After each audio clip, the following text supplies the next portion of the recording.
Welcome back. This session we're going to talk about the dream. We're going to talk about the brothers, the traders, and God's plan. We're also going to talk over the next couple of sessions about the blessing and about the favor of God, and how the blessing and the favor of God is an unstoppable force when God gives you a dream that you can go after. I just want to, for us to refresh our minds about the brothers in particular. So that's where we'll start. And it's in Genesis chapter 30, something or other. Genesis chapter 37, verse 25, 26. Judah said to his brothers, "What will we gain by killing our brother?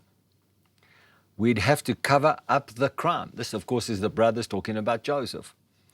"Instead of hurting him, let's sell him to those Ishmaelite traders. After all, he's our brother, our own flesh and blood."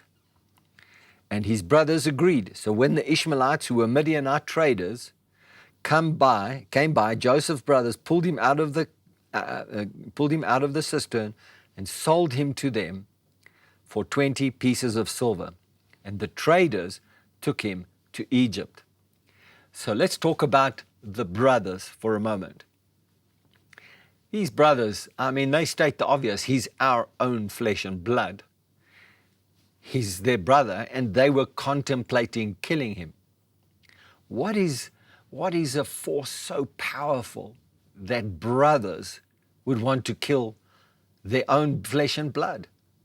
What is it that is so dramatic, such a powerful force that a whole group of brothers would decide that they are going to kill their own brother?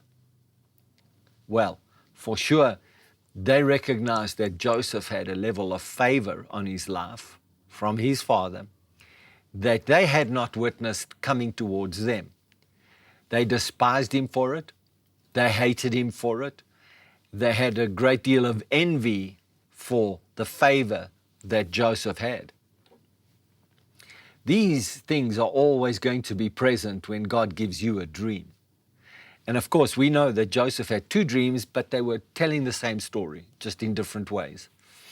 And the story was quite accurately interpreted by Jacob. Are we going to bow down to you, all our brothers, your mother, your father? Are we going to bow down to you? Well, of course, he was the youngest child at that point. How was it possible that they were all going to bow down? Because you have the patriarch, then you have the firstborn, then you have the secondborn, and you have and he's like a nothing in the whole family.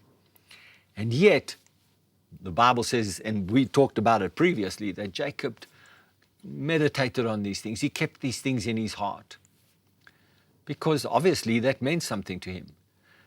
But this force that said, let's kill our brother, then they say, hold on a minute, maybe we shouldn't kill him.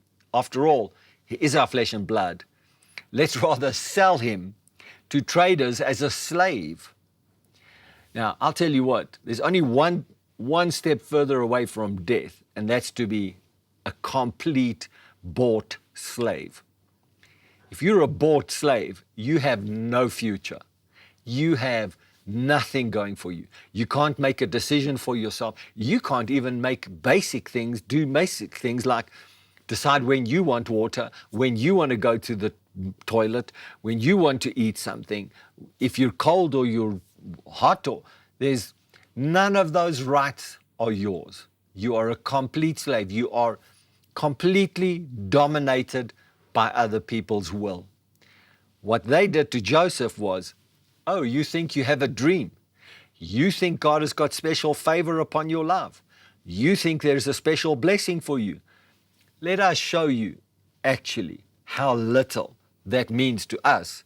And let us show you how powerless you are in our hands for that any of that to come to pass towards us.